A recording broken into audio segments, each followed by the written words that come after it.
오늘 우리에게 주시는 하나님의 말씀 레위기서 4장 27절에서 31절까지 함께 봉독하겠습니다.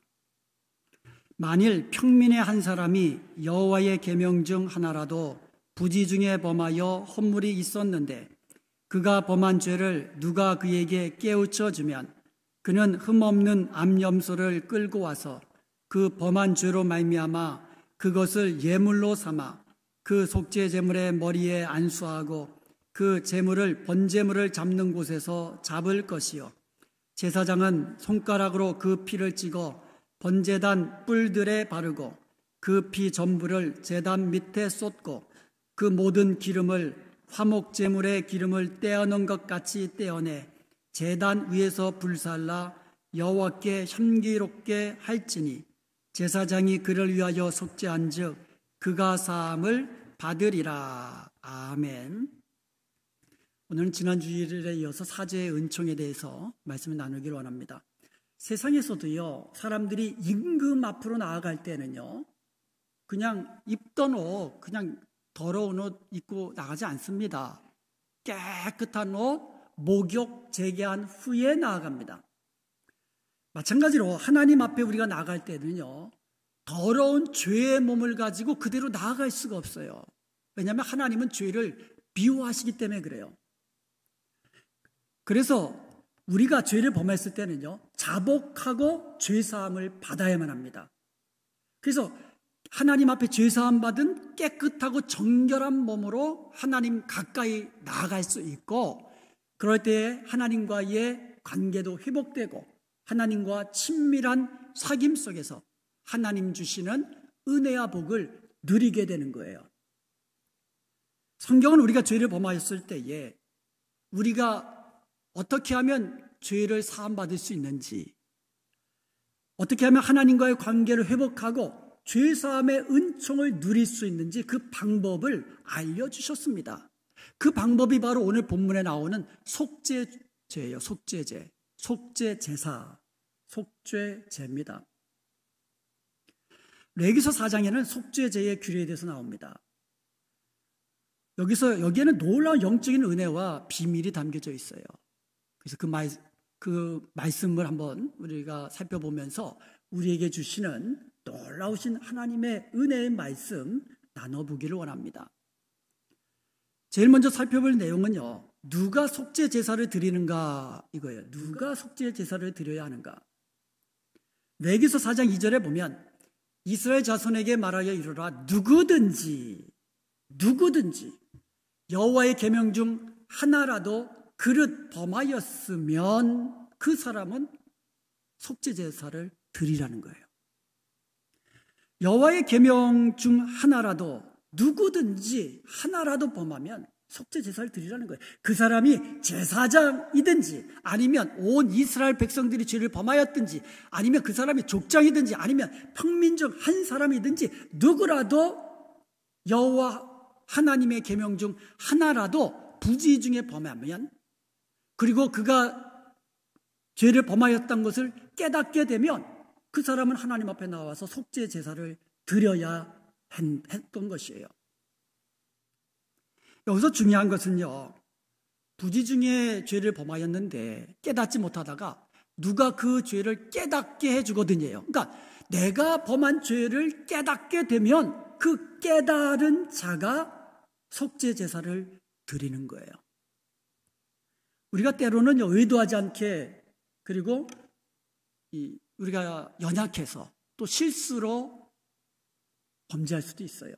또 모르고 그 죄가 아닌 줄 알고, 그러니까 죄가 죄인지도 모르고 범할 때도 있어요.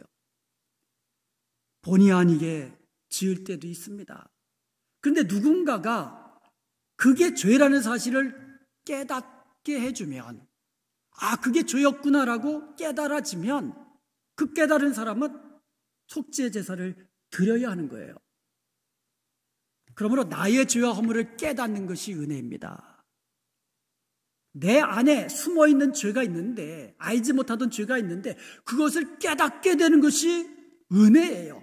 그것을 깨달아야 속죄 제사를 드리고, 속죄 제사를 드려야 하나님께 가까이 가서 사죄의 은총을 누릴 수가 있기 때문인 것이에요. 시편 19편 12절에 보면 자기 허물을 능히 깨달을 자 누구리요 나를 숨은 허물에서 벗어나게 하소서. 이것은요 자신의 숨은 죄와 허물을 깨닫고 그 숨은 죄와 허물에서 벗어나기를 원하는 간구하는 다윗의 기도입니다. 여러분, 내가 지은 죄를 내가 알지 못한다고 해서 내가 의인 되는 거 아니에요. 내가 죄를 범했는데 그것을 알지 못해요. 그렇다고 해서 그 죄가 없는 거 아니에요. 평생 동안 신앙생활을 했다고 해서 그 사람이 하나님 보시기에 완전히 깨끗한 사람 아니에요. 내가 의인이다라고 생각하며 살아가면 착각입니다. 우리가 알지 못하는 죄들이 얼마나 많습니까? 말로 지은 죄 얼마나 많아요. 우리의 마음의 생각으로 범한 죄들 얼마나 많습니까? 이런 죄가 훨씬 많은 거예요. 요한일서 1장 8절에 보면 만일 우리가 죄 없다고 하면 스스로 속이는 자요. 나는 죄가 없어 라고 말하면 그 사람 속이는 자라는 거예요. 스스로. 그리고 진리가 우리 속에 있지 아니할 것이라고 말씀합니다. 모든 사람이 다 죄인이고 알게 모르게 죄를 범하며 살고 있어요. 우리도 다윗처럼 나 자신에게 숨은 죄, 내가 깨닫지 못하는 죄, 그 죄를 깨닫게 해달라는 기도를 드려야만 합니다. 깨닫게 되는 것이 은혜예요. 그렇게 간구하면 성령께서 깨닫게 해주십니다. 말씀을 통하여 깨닫게 해주십니다. 그리고 오늘 본문 말씀 28절에 보면 그가 범한 죄를 누가 깨닫게 해주면 이런 말씀이 나오거든요. 그러니까 다른 사람을 통해서도 누군가를 통하여서도 우리 죄를 깨닫게 해주신단 말이에요. 그게 하나님의 은혜예요. 누가 나에게 죄를 깨닫게 해주면 그게 은혜입니다. 그러므로 누군가가 나에게 말해주면 듣는 마음을 가지세요. 반감 가지고 괜히 관계가 더 악화되고 그게 아니고 누군가가 나에게 깨닫게 해주면 듣는 마음을 가지고 하나님 앞에 나아가 자백하십시오. 그러면 하나님께서 들으시고 어떤 죄든지 깨끗게 주시는 것입니다. 근데 여기서 우리가 주의해야 될 것이 있어요. 예수님께서 말씀하셨는데요. 외식하는 자여 먼저 내 눈 속에서 들보를 빼라. 그 후에야 내가 밝히 보고 형제의 눈 속에 있는 티를 빼리라. 내 눈 속에 들보가 있는데 다른 사람의 눈에 있는 티끌만 보고 지적하고 비판하고 정죄하는 사람이 있어요. 그러지 말라는 거예요. 우리는 다른 사람의 눈에 있는 티끌을 보면서 정작 내 눈에 있는 들보를 보지 못하는 경우가 너무나 많아요. 우리는 다른 사람의 죄와 허물 들춰내고 지적하고 비판하고 정죄하는 사람이 아니에요. 우리도 모든 다른 사람들처럼 내 죄 때문에 하나님 앞에 나아가 자백하고 죄사함을 얻어야 하는 죄인일 뿐이에요. 우리는 정죄하는 자가 아니라 하나님 앞에 엎드려 자백하는 자가 되어야 돼요. 그래야 우리는 겸손히 하나님 앞에 엎드릴 수 있고, 그래야 우리는 하나님께서 주신 사죄의 은총을 누리며 하나님께서 주신 은혜와 복을 누리며 살 수 있는 거예요. 정죄하는 자가 아니라 하나님 앞에 겸손히 무릎 꿇는 자가 사죄의 은총을 누리는 것입니다. 성경을 읽거나 설교 말씀을 들을 때에 내가 했던 그게 바로 죄였구나, 이것이 깨달아지면 그때가 바로 하나님 앞에 무릎을 꿇을 때고, 그때가 바로 눈물로 자백할 때고, 그때가 바로 사죄의 은총을 얻고 하나님께 가까이 나아가 하나님 주신 은혜와 복을 누릴 수 있는 기회인 것입니다. 그 기회를 우리는 잡아야 하는 거예요. 깨닫는 게 은혜입니다. 자, 우리가 지금까지 누가 속죄 제사를 드릴 것인가에 대해 살펴보았습니다. 이제 우리가 살펴볼 것은 속죄 제사를 드려야 되는데 어떻게 드리는 거예요? 어떻게 속죄 제사를 드리는가? 첫 번째로 범죄한 그 사람이 이제 속죄 제사를 드리려면 제물을 끌고 회막문 앞으로 끌고 와야 돼요. 이때 속죄 제사를 드린 사람이 누구냐에 따라서 제물의 종류가 달라져요. 만약에 제사장이 범죄하면 흠없는 숫송아지를 제물로 갖고 와야 돼요. 온 이스라엘이 범죄하면 그 속죄제를 드릴 이스라엘의 장로들이 대표로 숫송아지를 갖고 와야 돼요. 족장이 범죄하면 숫염소를 갖고 와야 돼요. 근데 만약에 평민 중에 한 사람이 범죄하면 암염소나 어린 양, 이때 어린 양은 암컷이에요. 그 암염소나 암 어린 양을 제물로 갖고 와야 돼요. 그런데 만약에 레위기 5장에 보면은요, 이제 평민 중 한 사람이 속죄제를 드리려고 하는데 가난해요. 그래서 어린 양이나 암염소를 드릴 힘이 안 돼요.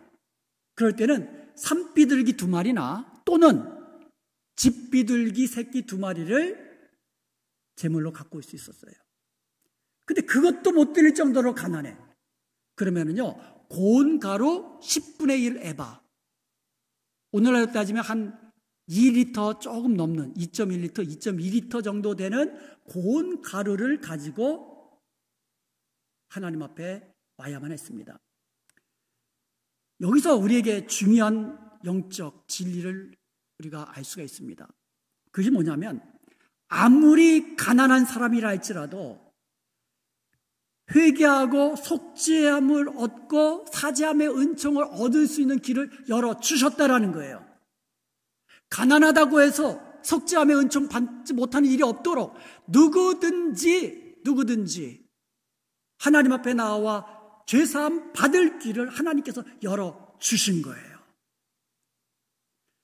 누가 죄를 범하였든지 그는 속죄 제사를 통하여 하나님께 속죄함을 받고 속죄함의 은총을 누리고 하나님 가까이 친근히 하면서 하나님께서 주신 복을 누릴 수 있도록 하신 하나님의 마음을 우리가 여기서 알 수가 있는 거예요. 하나님의 마음은 누구라도 다 하나님 앞에 나와 죄사함 받고 사죄의 은총 누리며 복을 받으며 살라는 하나님의 마음이에요.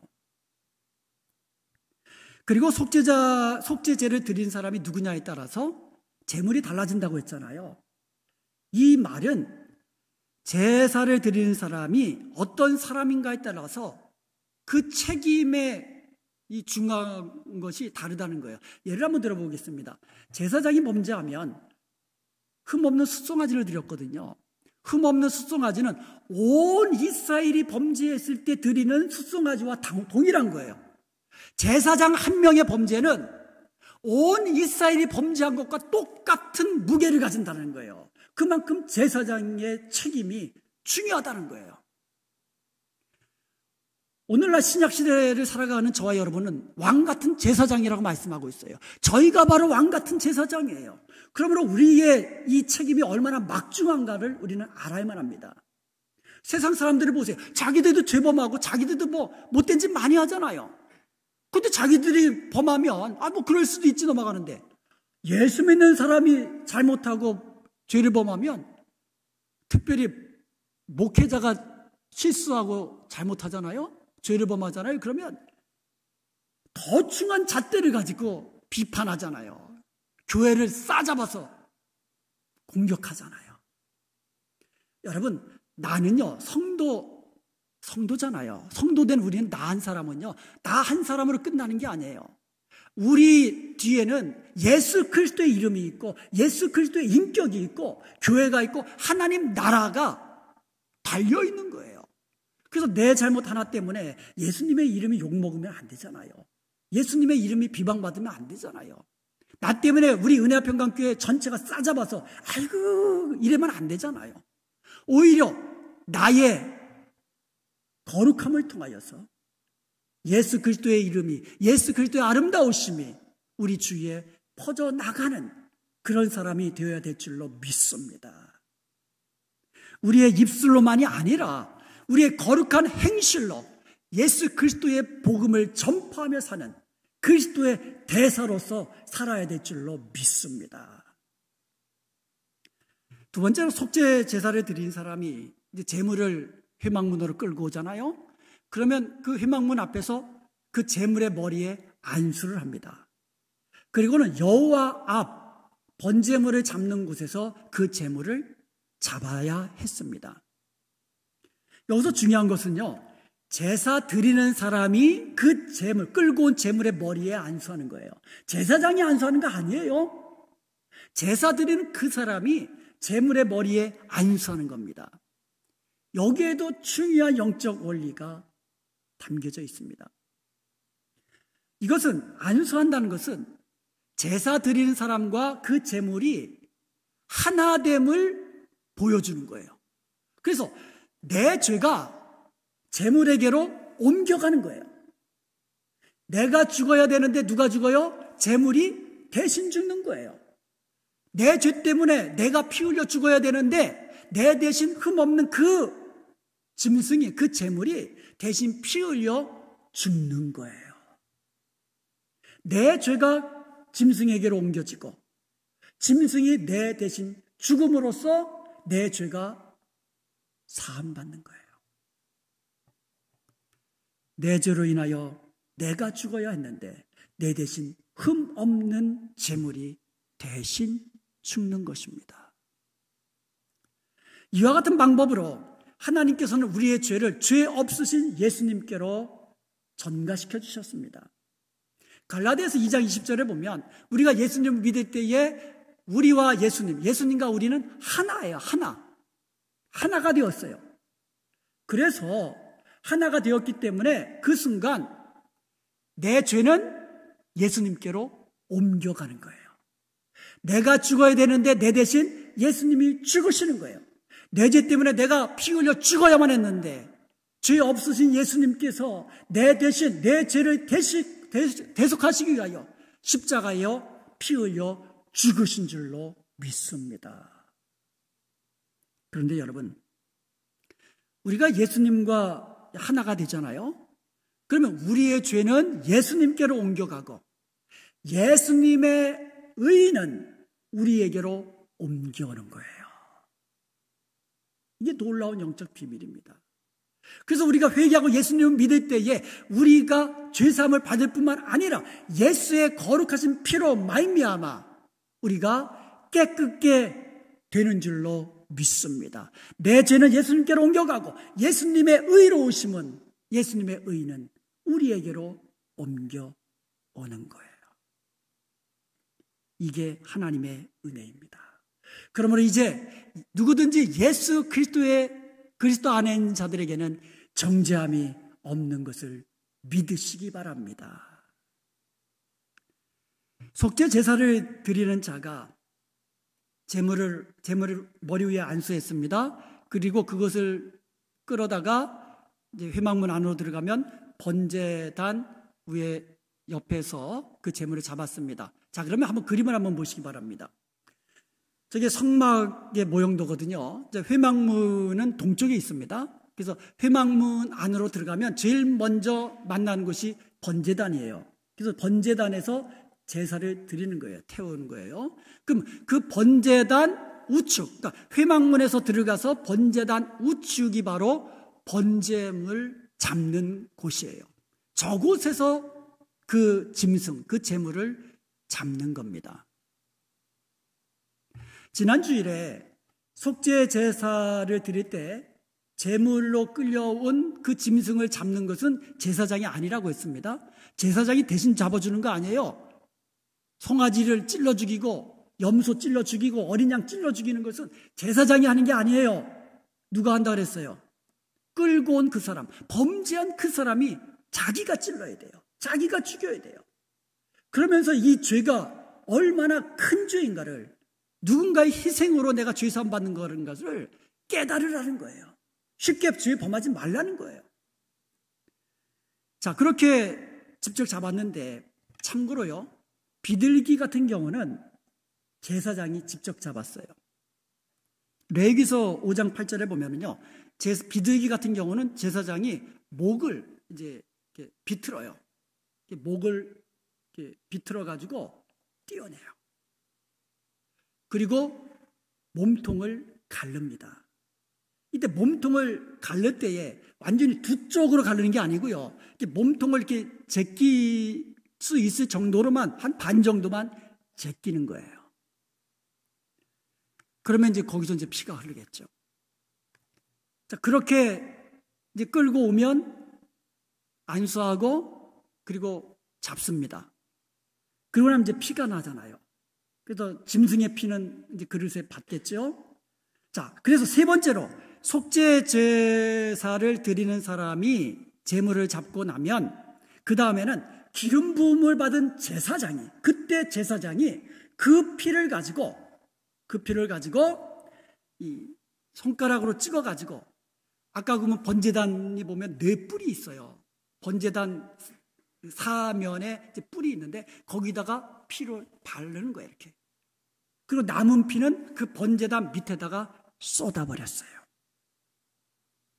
참고로 한번 그림을 다시 한번 보여주시면은요, 제사장이나 온 이스라엘 회중이 범죄하면 성막 안으로 갖고 들어가요. 그 피를. 송아지 피를, 제사장이 송아지 피를 가지고 성막 안으로 들어갑니다. 성막 안으로 들어가면, 저 성막 그림을 보시면 알겠지만 저기는 이제 단면도잖아요. 원래는 이제 텐트로 완전히 쳐서 바깥에서는 안 보이는데, 성막은 성소와 지성소로 되어 있잖아요. 성소와 지성소를 막고 있는 것이 휘장입니다. 그래서 제사장은요, 그 휘장, 하나님 앞에 휘장에다가 7번 뿌리는 거예요. 그리고 휘장 앞에 향단이 있습니다. 향단도 그 네 뿔이 있잖아요. 향단 뿔에다가 피를 손가락으로 바르는 거예요. 그리고 나머지 피는 어떻게 처리합니까? 번제단 밑에다가 쏟아버리는 거예요. 자, 그러면 만약에 평민이 비둘기로 제물을 드리면 어떻게 해요? 그러니까 비둘기는 피가 많이 안 나와요. 뭐 받고 자시고 할 게 없어요. 그래서 비둘기인 경우에는요, 이 칼로 몸통을 이렇게 가르면 피가 나잖아요. 그래서 그 피나는 그 비둘기를 가지고 제단 주위에다가 뿌리는 거예요. 짜가지고. 그리고 나머지 피는 제단 밑에서 다 흘려버리는 거예요. 다 피를. 이처럼 속죄 제사에서 피 흘림이 없이는 사함이 없다는 것을 보여주는 거예요. 모든 속죄 제사는 피가 있어야 돼요. 피가 있어야 돼요. 소제로 드리는 경우에도 소제 그것만으로는 속죄 제사로 드릴 수 없어요.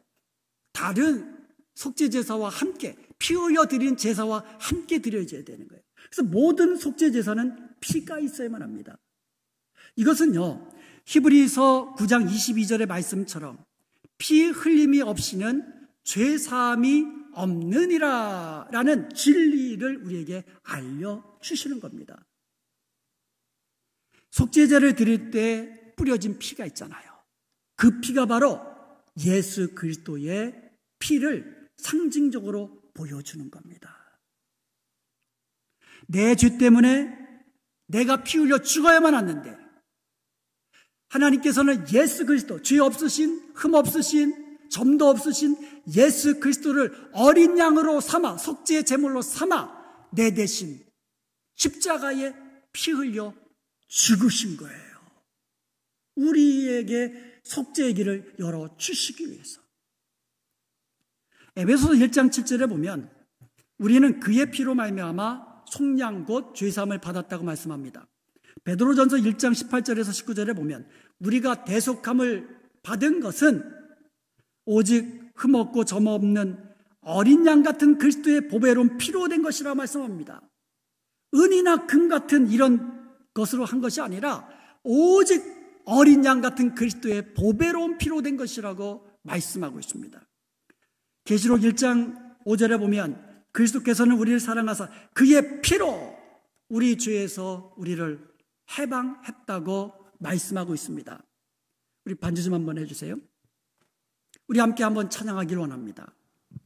우리가 속죄함을 받은 것은 금이나 은 같은 이런 보배로운 것이 아니라 오직 예수 그리스도, 어린 양의 예수 그리스도의 보배로우신 피 공로 의지하여 속죄함을 받은 것입니다.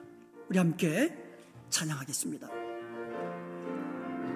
주님의 은총 생각하며 찬양합니다. 금이나 은같이 없어질 보배로 속죄함 받은 것 아니요. 아멘. 거룩한 하나님 어린 양 예수의 그 피로 속죄함 얻었네. 속죄함 속죄함 주 예수 내 죄를 속했네. 할렐루야 소리를 합하여 함께 찬송하세.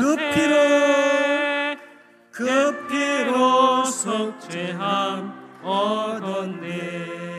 아멘. 이제 누구든지 하나님 앞에 나아가서 예수 그리스도의 피공를 의지하여 회개할 때에 그 피가 우리를 모든 죄에서 깨끗게 하시는 것을 믿으시기 바랍니다.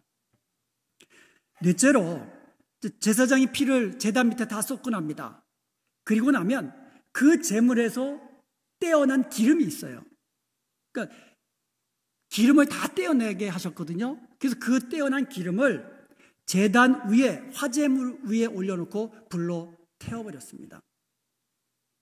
이렇게 제사장이 그를 위해서 속죄한즉 하나님께서 그의 죄를 사하신다고 말씀해 놓으셨습니다. 20절에 보면 제사장이 그것으로 회정을 위하여 속죄한즉 그들이 사함을 받으리라. 26절에도 이같이 제사장이 그 범한 죄에 대하여 그를 위하여 속죄한즉 그가 사함을 얻으리라. 35절에도 이같이 제사장이 그가 범한 죄에 대하여 그를 위하여 속죄한즉 그가 사함을 받으리라. 죄를 범한 사람이 재물을 가지고 하나님 앞에 나아가 안수하고 그 재물을 잡았다고 해서 속죄되는 게 아니죠. 제사장이 그 피를 가지고 하나님께 올려드리고 그 남은 기름을 하나님 앞에 태워드리고 나니까 제사장이 그렇게 그를 위하여 속죄를 하니까 하나님이 그를 속죄하셨다. 그의 죄를 사하셨다고 말씀하고 있습니다. 여기서 우리는 또 하나 중요한 진리를 발견하게 됩니다. 죄는 하나님이 사하시는 거예요. 하나님이 사하시는 겁니다. 시편 130편 4절에 보면 그러나 사유하심이 주께 있음은 주를 경외하게 하심이니이다. 가톨릭에서는요, 죄사함 받기 위해서 사자 앞에 나가서 고해성사하는 방법으로 죄사함을 받아야 된다고 말하잖아요. 그리고 로마 교황학에는요, 죄를 사하는 권세가 있다고 말합니다. 그건 성경적 가르침이 아니에요. 오직 죄 사하는 권세는 하나님께만 있는 거예요. 그래서 사람들이 하나님을 경외하도록 하시기 위함인 거예요. 오직 죄 사함의 권세는 오직 하나님의 은혜로 되는 것입니다.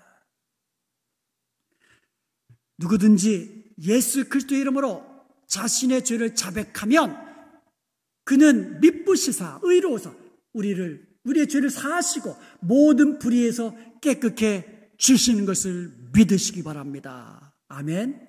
하나님이 사하시는 거예요.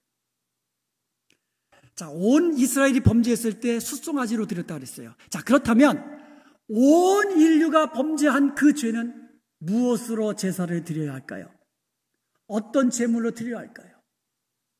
온 인류의 죄를 대신하여 드려진 제물은 무엇이 되어야 할까요? 히브리서 10장 4절에 보면 황소와 염소의 피가 능히 죄를 없애하지 못한다고 그랬어요. 하나님께 속죄제로 드리는 그 짐승의 피가 우리의 죄를 사하지 못한다고 말하고 있어요. 구약의 속죄 제물은요, 죄를 사하는 능력이 없습니다. 구약의 속죄제는요, 예수 그리스도를 통하여 속죄하시는 길을 열어주신 그 하나님의 마음이 담겨져 있는 거예요. 하나님의 방법이 담겨져 있는 거예요. 그것을 보여주시는 겁니다. 요한복음 1장 29절에 보면 세례 요한이 자기에게 예수님께서 나오시는 것을 보고는 이렇게 말합니다. 보라, 세상 죄를 지고 가는 하나님의 어린 양이로다. 예수님은 하나님의 어린 양으로서 모든 인류의 죄를 대신하여 십자가에 피 흘려 죽으심으로 말미암아 모든 죄를 속죄하는 그 길을 열어주신 것입니다. 그것도 단번에, 그것도 영원한 속죄를 이루어주신 것입니다.